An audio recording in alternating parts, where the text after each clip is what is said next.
Hi, and welcome back to another episode of Vlogs of History.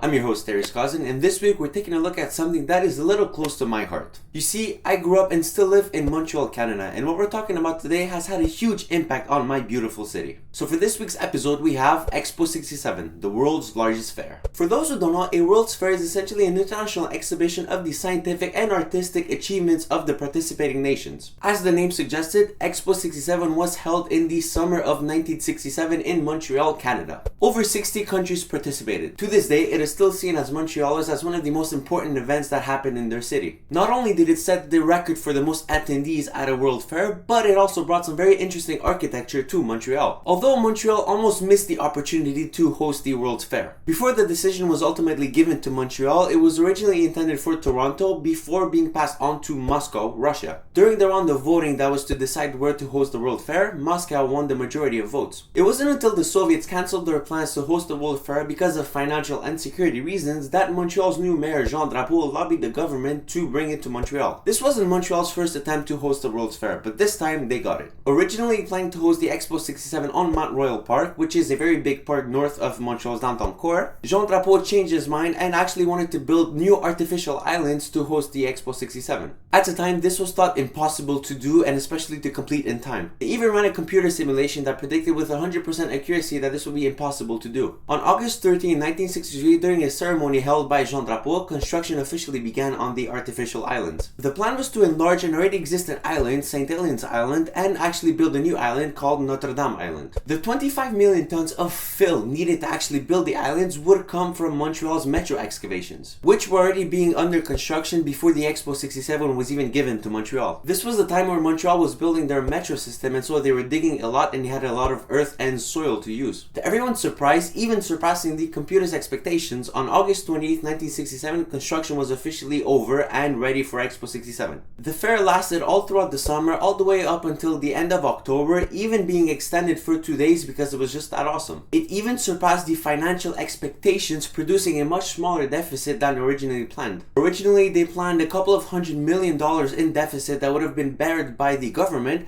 but in the end, it actually ended up producing much less than that. Expo 67 featured 90 pavilions with the theme Man and His World. The two most notable pavilions were the US Pavilion, a geodesic dome that now became the Biosphere, a museum dedicated to the environment, and Habitat 67, which is an apartment complex that features a very unique architecture that you may have seen before. Habitat 67 is a model community and housing complex designed by Moshe Safdie. Consisting of geometric squares seemingly placed at random, it was actually designed for his master thesis at McGill University. It was then built for Expo 67, which is why it has the number 67 in its name. It is considered as an architectural landmark and a very influential building of Montreal and Canada. I mean, look at the way it's designed. Where else are you going to find something like that? The apartment complex is still in use today, and you can actually buy your way into it for a hefty price. So if you ever wanted a cool apartment, well, why not move to Montreal? Expo 67 effects lasted way longer than the original 5-month run it had. 1967 was considered the last good year of Montreal before the economic decline and the Quebec sovereignist movement that moved much of the economic activity down to Toronto. It even gave rise and created the Montreal Expos, a baseball team whose home was Montreal up until they were moved to Washington, D.C. Expo 67 is still regarded fondly by Montrealers because it had such a big impact on our city. It will probably remain that way for the many years to come. Alright, that was it for this week's episode of Vlogs of History. I really do hope you enjoyed this special edition episode that hits close to my heart. If you did, leave a like, share it to a friend, and subscribe to be notified when the next episodes come out. Remember, these episodes come out every Monday, and I do have an extra show called Vlogs of History After Hours that comes out every Wednesday, where we take a subject from every week's episode, dive a little deeper, and explore it in more depth. As always, I'm your host, Darius Cousin. You can follow me on Facebook, Twitter, and Instagram. It's been an absolute pleasure, and I will see you all in the next one.